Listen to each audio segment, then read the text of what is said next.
ప్రపంచం చాలా అన్సర్టైన్గా అనిశ్చితంగా ఉంది. ఒకవైపు ఎకనామిక్ క్రైసిస్, ఇంకొక వైపు గ్లోబల్ వార్ టెన్షన్స్. ఇవన్నీ కలిసి మన డైలీ లైఫ్ మీద ఇంపాక్ట్ చూపిస్తున్నాయి, ముందు ముందు ఇంకా చూపిస్తాయి. అయితే ఇప్పుడు భయపడిపోయి వణికిపోవాలా? అస్సలు అక్కర్లేదు. మనం కాస్త తెలివిగా, ఇంకాస్త జాగ్రత్తగా ఆలోచిస్తే మన ఫినాన్షియల్ ఫ్యూచర్ కి ఎలాంటి ఢోకా ఉండదంటూ కొన్ని సలహాలు, సూచనలు ఇస్తున్నారు ఫినాన్షియల్ ఎక్స్పర్ట్స్. Emergency fund.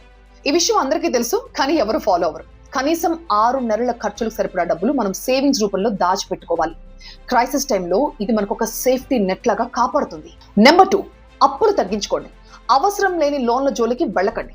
కొన్నాళ్ల పాటు పెద్ద పెద్ద లోన్స్ ఏమన్నా ప్లాన్ చేస్తే వెయిట్ చేయండి. అండ్ మీ క్రెడిట్ కార్డ్ అప్పులుంటే ముందు తీర్చేసేయండి. మీ ఇన్వెస్ట్మెంట్స్ అన్ని ఒకే దాంట్లో పెట్టేకండి. ఎస్ఐపీలని, గోల్డ్ అని, సేవింగ్స్ అని, సేఫ్ ఇన్వెస్ట్మెంట్స్ ఇలా అన్నిట్లోని డివైడ్ చేయండి. ఖర్చులు తగ్గించుకోండి. మీకు ఇన్కమ్ ఎక్కువ ఉన్నా కూడా లైఫ్ స్టైల్ ఖర్చులు పెంచుకోండి. ఇది క్రైసిస్ లో మీకు ఒక కవచం లాగా పనికొస్తుంది. ఎందుకంటే స్టేటస్ కంటే కూడా స్టెబిలిటీనే ముఖ్యం. డబ్బంటే కేవలం ఎక్స్పెన్సివ్ వస్తువులే కాదు, మనసుకి ప్రశాంతత కూడా. స్కిల్స్ పెంచుకోండి.